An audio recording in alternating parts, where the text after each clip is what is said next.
Aprende a programar, episodio 3.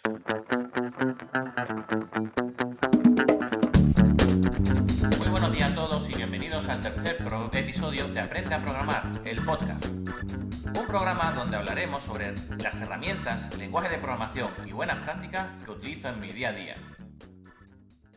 En el día de hoy voy a hablar de sistemas gestores de base de datos.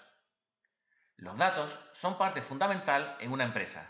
Imagínate, tengo el mejor software del mundo para enviar correo electrónico, pero no tengo ningún correo. Esos correos electrónicos son los datos que tiene la empresa y son parte fundamental. Podríamos decir que los datos bien gestionados son el core de una empresa. Así pues, el valor que puede aportar un administrador de base de datos es algo muy grande y solo debemos de mirar ofertas de trabajo donde si pones DBA podrás ver que se suele cobrar por encima de los 30.000 euros brutos anuales siendo senior y en muchos casos se podría cobrar mucho más que eso. Pero estos administradores de base de datos no están especializados en los datos. No es así. Muchos de ellos desconocen qué datos tienen, sino que están especializados en el software que hay alrededor de esos datos. Y este software tiene un nombre y se le llama sistemas gestores de base de datos. También son llamados SGBD en español, con sus siglas, o DBMS en inglés. Te pongo otro ejemplo. Esos correos electrónicos que hablamos antes, lo podrías tener en una hoja de cálculo y sería totalmente válido y todo el software alrededor de esos datos sería el sistema gestor. Es decir, el software encargado de guardarlo a disco, de leerlo, de mostrarlo, de filtrar, entre otras cosas. Así pues, creo que ya te estás dando cuenta que los datos son muy importantes, pero que los sistemas gestores de base de datos también lo son. Y por ello hay muchos en el mercado. En primer lugar vamos a ver un ranking donde nos muestra los sistemas gestores más utilizados en la actualidad. La web en cuestión se llama DB Engineers y veremos que entre los 5 primeros tenemos a Oracle, MySQL, Microsoft SQL Server, PostgreSQL y MongoDB. La metodología para seleccionar este ranking se realiza por el número de menciones en las páginas web, el interés general según Google Trends, discusiones técnicas en diferentes sitios web como por ejemplo Stack Overflow, oferta de trabajo donde aparecen estos sistemas gestores, perfiles profesionales en LinkedIn, entre otros. Incluso se tiene en cuenta el número de tweets realizados en las redes sociales. En este caso, al decir tweets, pues serían en Twitter, ¿no?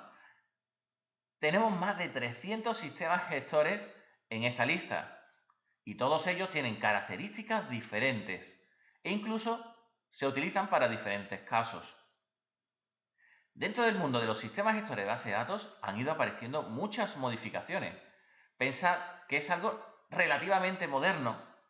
Por ejemplo, IBM tenía su propio sistema gestor en 1969. No hace tanto de ello, ¿verdad? Para nosotros sí, pero si pensamos a nivel global, pues no serían tantos años. Y bueno, fue un trabajador de esta empresa de IBM, Edgar Code, quien comenzó a escribir sobre un nuevo modelo basado en tablas, que dio vida al modelo relacional.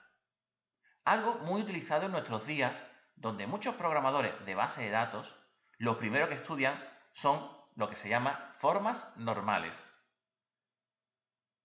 Una vez tenemos el modelo relacional, podemos hablar también de estos sistemas y para poder hablar con estos sistemas necesitamos un lenguaje.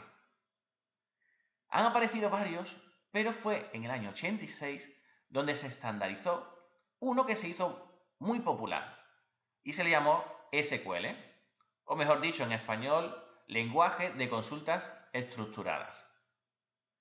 Este lenguaje no ha dejado de evolucionar hasta nuestros días. Por ejemplo, en el año 2016 salió una nueva revisión llamada SQL 2016. Por todo ello, como puedes observar, un sistema gestor tiene mucho más que datos.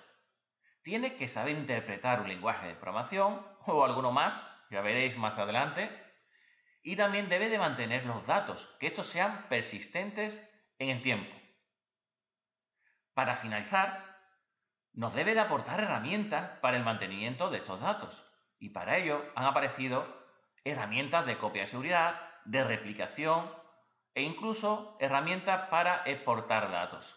La verdad, un mundo muy interesante y apasionante donde todos los días se aprende algo nuevo. Como recomendación, céntrate en un sistema gestor en concreto e intenta sacarle el máximo provecho. Tanto si eres administrador como desarrollador, te vendrá muy bien conocer el sistema que utilizas y tus clientes o jefes estarán mucho más contentos cuando los programas funcionen rápidos gracias a tu trabajo. Y con esto me despido del tercer episodio sobre Aprende a programar. Como puedes ver, los sistemas gestores de base de datos están muy ligados con la programación y por ello cada jueves vamos a hablar de ellos. Muchas gracias por estar ahí, por las recomendaciones 5 estrellas en iTunes, por comenzar a escucharme, aunque lo esté haciendo regular, pero bueno, son mis primeros podcasts. Espero que me perdonéis. Y ya sabéis, nos escuchamos el próximo martes, donde hablaremos de programación. Y hasta entonces, muy buen fin de semana.